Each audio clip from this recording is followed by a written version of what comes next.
अस्सलाम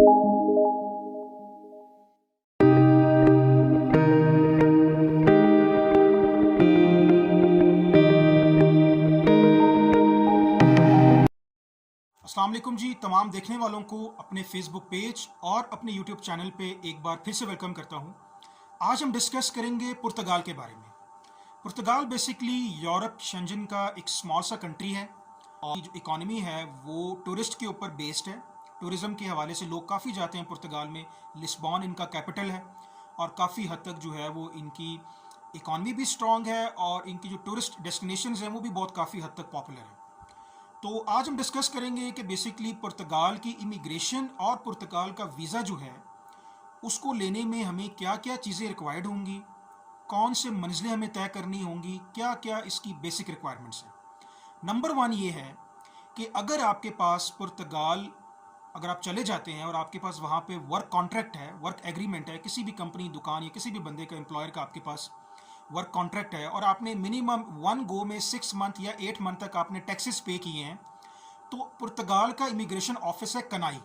आप वहाँ जाके अपने डॉक्यूमेंट सबमिट करवाएंगे, अपना वर्क एग्रीमेंट सबमिट करवाएंगे, तो वो आपको बड़ी आसानी से पीआर दे देंगे, परमानेंट रेसिडेंसी कार्ड दे देंगे कि अब आप पुर्तगाल में रहकर काम कर सकते हैं, आप बैंक अकाउंट खुलवा सकते हैं, आप को जो है वो अब कोई मसला मसाइल नहीं है, आप अपने बीवी बच्चों को भी लेकर आ सकते हैं। तो इस टाइम जो पुर्तगाल है वो बड़ा ही आसान कंट्री है उन लोगों के लिए जो लोग अपना फ्यूचर बनाना चाहते हैं यूरोप में।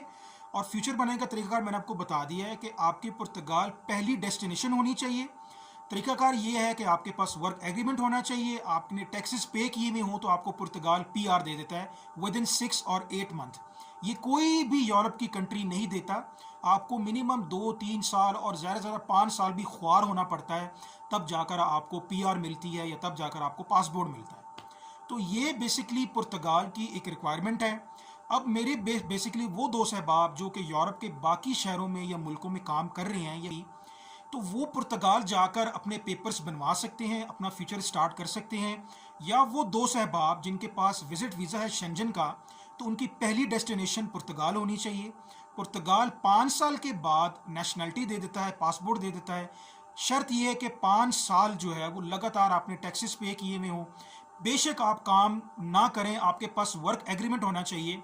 होता ये है कि हमारे पाकिस्तानी काफ़ी ऐसे दोस्त अहबाब हैं जिन्होंने पैसा देकर वहाँ पे वर्क एग्रीमेंट लिया हुआ होता है और वो काम वगैरह नहीं करते, उनको पीछे से फैमिली सपोर्ट होती है। सिर्फ क्या करते हैं कि वो अपनी प्रेजेंस शो करते हैं पुर्तगाल के अंदर कि हम लोग पुर्तगाल के अंदर हैं, फ़लानी जगह पे काम कर रहे हैं। कुछ लोग बाकायदगी से काम करते भी हैं, कुछ लोग काम नहीं भी करते, उनके पास सिर्फ वर्क एग्रीमेंट होता है और वो सिर्फ 5 साल किसी तरीके से जो है वो गुजारना चाहते हैं ताकि उनको नेशनलिटी और पासपोर्ट मिल जाए। तो ये बेसिकली पुर्तगाल की जो इमिग्रेशन है, जो अपडेट थी, ये काफ़ी अरसे से चल रही है, लेकिन हमारे बहुत सारे ऐसे दोस्त अहबाब हैं जिनको पुर्तगाल के बारे में बेनिफिट नहीं पता। पुर्तगाल बड़ा ही आसान कंट्री है, बहुत इजीली जो है। एक इशू है कि वहाँ पे सैलरीज बहुत कम है। मिनिमम आपको जो है मैक्सिमम 500 यूरो या 600 यूरो की आपकी जो है वो सैलरी मिल जाती है। काम ढूंढना आपके लिए थोड़ा सा मुश्किल होगा स्टार्ट में। लैंग्वेज जो है, जिस बंदे को पुर्तगाली लैंग्वेज आती है उसके लिए प्लस पॉइंट है, उसकी सैलरी 1000 यूरो 1200 यूरो तक भी जा सकती है। लैंग्वेज सीखना मस्ट है। ये दो चीज़ें बड़ी मस्ट हैं। एक तो आपके पास वर्क एग्रीमेंट होना चाहिए, एक आपके पास वहाँ की लोकल लैंग्वेज की जो है वो समझ बूझ होनी चाहिए ताकि आपको कोई प्रॉब्लम ना हो कम्युनिकेट करने में।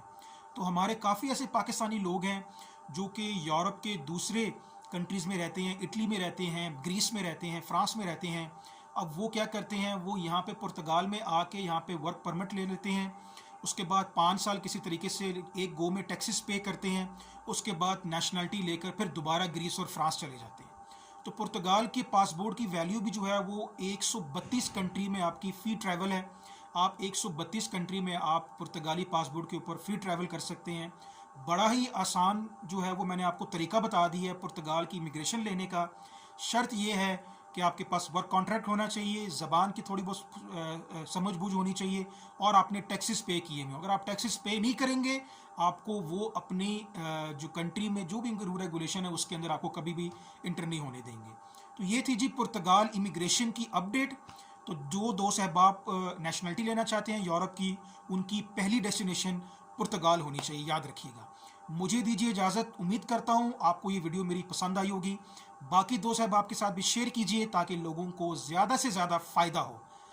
अल्लाह हाफ़िज़।